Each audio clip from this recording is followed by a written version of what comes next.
नमस्कार दोस्तों। आज जिस स्टॉक की चर्चा मैं आपके सामने करने वाला हूं, उस स्टॉक का नाम आपको आपके स्क्रीन में दिख रहा होगा। स्टॉक का नाम है जेम एरोमेटिक्स लिमिटेड। और जेम एरोमेटिक दोस्तों, इसे ज़्यादा समय नहीं हुआ है लिस्ट हुए।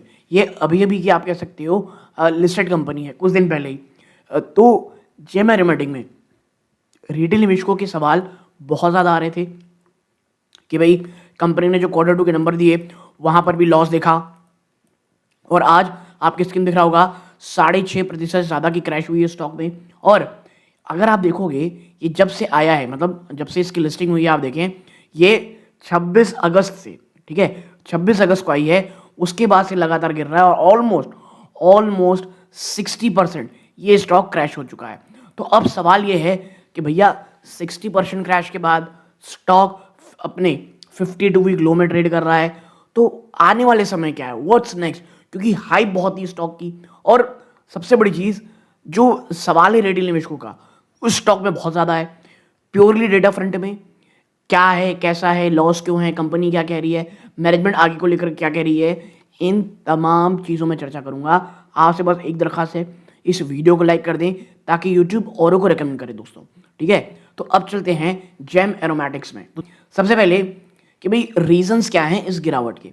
तो जो रीसेंट मार्केट है और फाइनेंशियल डेटा है, जो डिक्लाइन आ रही है ना जेम एरोमेटिक में, वो एक कॉम्बिनेशन ऑफ फैक्टर से हो रहा है। सबसे पहला, क्वार्टरली लॉस और मार्जिन प्रेशर।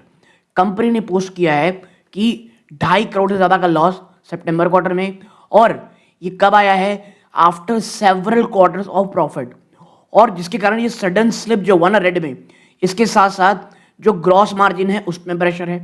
एबिटा, क्योंकि जो कच्चा माल है इनके लिए वो बहुत हाई होता चला जा रहा है, प्लस जो एक्सटर्नल टैरिफ हैं ये बहुत ही निगेटिवली इंपैक्ट कर रहे हैं इन्वेस्टर सेंटिमेंट को।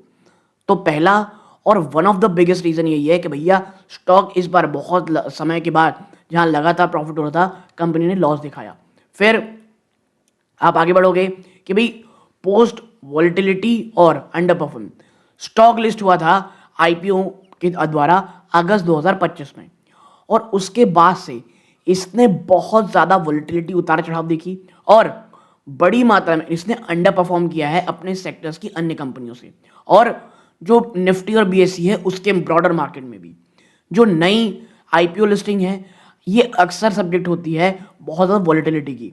क्योंकि भाई देखो, होता क्या है, एक बार लिस्ट हो गई, स्टॉक बहुत ऊपर चला गया, एवरीथिंग इज फाइन, उसके बाद ना मार्केट ये देखता है कि वो अपनी फेयर वैल्यूएशन खुद एडजस्ट करता है, ठीक है। जैसे आप देख रहे होंगे बजाज हाउसिंग फाइनेंस अब 90 के आसपास अपनी फेयर वैल्यू ढूंढने की कोशिश कर रहा है।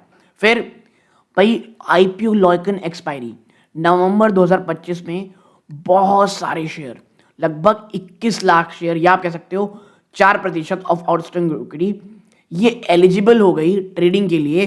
कब? जब 3 महीने का IPO lock in period expire हुआ, ठीक है। यानी कि 3 महीने का आईपीओ लॉक इन एक्सपायर्ड हो गया है, और जितनी वॉलेटिलिटी होनी थी वो हो गई। और जो रिलीज है ना ये शेयर की, ये क्या बढ़ा सकती है? Supply in the market, often leading to temporary और सस्टेन्ड सेलिंग प्रेशर, ठीक है। तो भाई एक और चीज़ ये है कि नवंबर में ही इनका लॉक इन पीरियड खत्म हुआ, जिस कारण लगभग 4% की इक्विटी अब मार्केट में आएगी कि भाई यहाँ से अब वापस ट्रेडिंग में। फिर last but not the least, weak technical, last नहीं कहना चाहिए, इसके बाद एक और पॉइंट है, वीक टेक्निकल इंडिकेटर।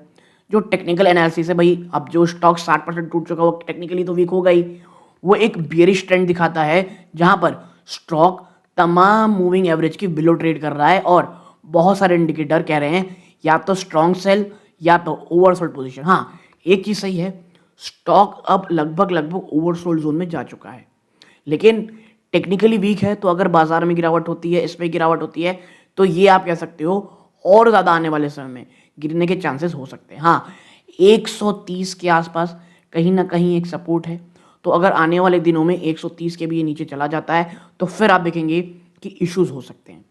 फिर कहाँ आते हैं? फिर आते हैं कि भाई ऑपरेटिंग कैश फ्लो, ये नेगेटिव है। कंपनी ने रिपोर्ट किया है एक negative cash flow from operating activity, ठीक है। कितना? 12 करोड़ से भी ज़्यादा, 12.11 करोड़ फाइनेंशियल 25 कंसोलिडेशन में। और ये मैं कहूँगा ये सबसे बड़ा एक पॉइंट ऑफ कॉशन यानी चिंता का विषय है, क्योंकि ये क्या इंडिकेट करता है कि भाई देखो, आपका जो कोर बिजनेस है वो उतना ज़्यादा कैश जनरेट ही नहीं कर पा रहा है जिससे आप पूरा अपना धंधा चला सको। तो अब सवाल आता है कि लॉन्ग टर्म इन्वेस्टमेंट जो इन्वेस्टर जो हैं कि भाई इसमें एंट्री करनी चाहिए, जाना चाहिए। तो देखो क्या करना है, मैं हमेशा कहता हूँ इट्स अप टू यू, लेकिन आपको अपने वित्तीय सलाह क्या लेनी है, वो कौन से क्वेश्चन हो सकते हैं, वो हम यहाँ चर्चा कर सकते हैं। पहला है factors to consider to enter. अगर आप एंटर करने की सोच रहे हो तो क्या रखना है। देखो बिजनेस और मार्केट पोजीशन, जेम एरोमेटिक एक स्टैब्लिश मैन्युफैक्चरर है स्पेशलिटी इंग्रेडिएंट का, जैसे इसेंशियल ऑयल हो गई, एरोमा केमिकल्स हो गए, और इनका ट्रैक रिकॉर्ड 20 साल से भी ज़्यादा है। और इनकी एक बहुत ही मजबूत मार्केट पोजीशन है, किसमें, चाहे वो प्रोक्योर करना हो और प्रोसेस करना हो कुछ ऑयल्स को। ठीक।